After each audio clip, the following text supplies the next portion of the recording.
नमस्कार दोस्तों, कैसे हो? आई होप आप सब अच्छे होंगे। दोस्तों, फॉरेक्स एनालिसिस की एक और वीडियो लेकर आया हूँ जिसमें आज मैं आपके साथ डिस्कस करने वाला हूँ। इस वीक में एक ऐसा सेटअप हमें देखने को मिल सकते हैं। सबसे पहला डिस्क्लेमर, ये वीडियो सिर्फ और सिर्फ एजुकेशन पर्पज से मैं बना रहा हूँ दोस्तों। तो सबसे पहले फॉरेक्स कैलेंडर को देख लेते हैं। आने वाले वीक में यानी कि इस वीक में क्या क्या न्यूज है। कल हमने जिस तरह से देखी सीएन की न्यूज, आज देखते हैं तो जीबीपी की न्यूज अभी चल रही है दोस्तों। और कल जो सबसे स्ट्रॉन्ग न्यूज आने वाली है वो ये है दोस्तों, जिसमें ये सीपीआई नंबर है यूएसडीटी के। तो ये सबसे स्ट्रॉन्ग न्यूज रहने वाली है। और इसके अलावा अगर हम देखें दोस्तों, तो दूसरी न्यूज है कल के लिए, यानी कि कल बुधवार सीपीआई डेटा है। इसके बाद ऑस्ट्रेलियन डॉलर की है, गुरुवार को यूरो की है। और इसके बाद अगर देखें तो गुरुवार को ये यूएसडीटी की भी है। तो इस तरह से फॉरेक्स कैलेंडर में आप देख सकते हैं। तो चलते हैं अब ट्रेडिंग व्यू में, और जहां सबसे पहले हम एनालिसिस करने की कोशिश करेंगे ऑस्ट्रेलियन डॉलर को।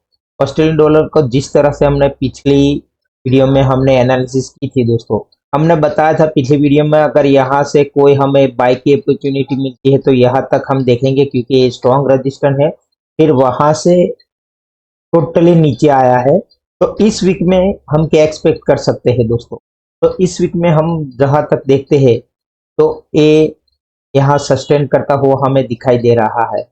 तो यहाँ से अगर ये स्ट्रॉन्ग कैंडल कोई इसे ब्रेक करती है, ये छोटा सा रजिस्टर है, इसे ब्रेक करती है और ये 200 मूविंग एवरेज को टच करने के बाद अगर यहाँ ये रजिस्टर फेस करती है तो यहाँ से मैं फिर से सेल की पोजीशन बनाऊंगा। जो पहला यहाँ रहेगा और इसके बाद यहाँ यहाँ कोई बाय की अपॉर्चुनिटी मिलती है डेफिनेटली हम बाय करेंगे। अदरवाइज यहाँ से फिर गिरता है तो ये स्ट्रॉन्ग सपोर्ट है इसका दोस्तों। तो यहाँ से मैं एक पोजीशन बाय की देखने की कोशिश करूंगा। अदरवाइज यहाँ से फिर पुल बैक मिलता है तो मैं यहाँ तक बाय करूंगा। और यहाँ सेल, मेरा सिंपल लॉजिक रहता है दोस्तों, मैं ये जो एरिया मार्क करता हूँ इस एरिया में ही मैं बाय और सेल करता रहता हूँ। दूसरा पेयर है दोस्तों न्यूजीलैंड डॉलर, जिसमें हमने कहा था ऑस्ट्रेलियन डॉलर की तरह यहाँ कोई बाय की अपॉर्चुनिटी मिलती है इस लीवर पे तो ये इस लीवर तक बाय करिए। और यहाँ कोई सेल की अपॉर्चुनिटी मिलती है शॉर्ट टाइम फ्रेम में तो सेल करना। तो वहां से सेल हमें यहाँ तक मिला है। अब इस वीक में क्या रहेगा? तो यहाँ पूरा मार्केट अभी सस्टेन कर रहा है ये बॉक्स में। ये बॉक्स अभी ब्रेक हुआ है दोस्तों, लेकिन मार्केट यहाँ घूम रहा है। यहाँ से अगर बाय मिलता है तो बाय करेंगे, और यहाँ से कोई सेल की अपॉर्चुनिटी मिलती है तो पहला टारगेट है। इसके बाद अगर नीचे कंटिन्यूसली जाता है तो ये टारगेट लास्ट में देखूंगा 0.5700 तक का। और यहाँ ये स्ट्रॉन्ग सपोर्ट एरिया है तो यहाँ से फिर डेफिनेटली मैं बाय का चांस देखूंगा। अगर बाय चांस यहाँ चला जाता है प्राइस फर्स्ट टाइम में हमें यहाँ से, तो इसे ब्रेक स्ट्रॉन्ग करता है और पुल बैक मिलता है तो पहला टारगेट ये रहेगा। मैं एक एरिया में ही बाय और सेल करता रहता हूँ दोस्तों। इसी तरह से ही मेरी ट्रेडिंग मैं करता हूँ। तो आपको मैं कहूँगा, अगर आपको ये सही लगता है तो आप भी इसी तरह एरिया वाइज ही बाय और सेल करिएगा, ताकि आप में अच्छा खासा प्रॉफिट ले सकते हैं। नेक्स्ट पेयर है दोस्तों हमारी यूरो यूएसडीटी, जिसमें हमने कहा था इधर कोई भी बाय की अपॉर्चुनिटी मिलती है तो पहला टारगेट हमारा ये रहेगा। और यहाँ से कोई सेल की अपॉर्चुनिटी मिलती है तो फर्स्ट यहाँ, सेकंड यहाँ। लेकिन इसमें हमको पहले ही सेल मिला है। तो जिस तरह से ये हम प्रिडिक्ट करते हैं दोस्तों, तो मार्केट क्या बिहेव करता है वो देखना रहता है लाइव में। तो इस वीक में क्या रहता है वो देख लेते हैं। यहाँ मार्केट सस्टेन किया है और फिर से नीचे आ रहा है। यहाँ से अगर मार्केट स्ट्रांगली ब्रेक करता है और पुल बैक मिलता है तो हम यहाँ का टारगेट देखेंगे। अदरवाइज यहाँ ही कोई हमें बाय की अपॉर्चुनिटी मिलती है तो पहला टारगेट ये रहेगा, इसके बाद दूसरा ए रहेगा और तीसरा ए।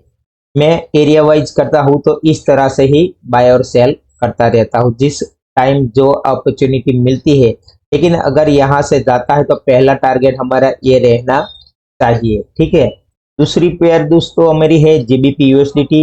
ये जो सपोर्ट एरिया हमने कहा था, यहाँ से बाई की कोई अपॉर्चुनिटी मिलती है तो कहाँ तक, तो पहला टारगेट ये रहेगा। तो यहाँ से फिर सेल मिली है जो ट्रेंड लाइन के साथ ही ट्रेड नीचे आया है। तो अब इस वीक में ये डबल बॉटम बनाता हुआ हमें दिखाई दे रहा है दोस्तों, और यहाँ मार्केट सस्टेन करता हुआ दिखाई दे रहा है। तो आने वाले वक्त में अगर हमें आज या कल जो न्यूज यूएसडीटी की आने वाली है, अगर यहाँ से स्ट्रांगली ब्रेक करता है और रीटेस्ट करता है तो पहला टारगेट ये देखेंगे। अदरवाइज यहाँ से कोई सेल की अपॉर्चुनिटी मिलती है तो ये टारगेट रहेगा। अगर यहाँ भी सस्टेन नहीं करता प्राइस तो ये दूसरा टारगेट हमारा रहने वाला है, तो 1.235 के आसपास का एरिया है दोस्तों। नेक्स्ट पेयर दोस्तों गोल्ड की है। गोल्ड में हमने दोस्तों लास्ट टाइम बताया था, तो मैंने अलग से वीडियो गोल्ड की बनाई है, इसमें आप देख सकते हैं। तो यहाँ मार्केट रुकेगा और यहाँ मैंने बोला था अगर प्राइस फॉलोअप लेने आता है तो यहाँ से हम सेल करेंगे, और यहाँ से यहाँ तक का हमें सेल देखने को मिला है।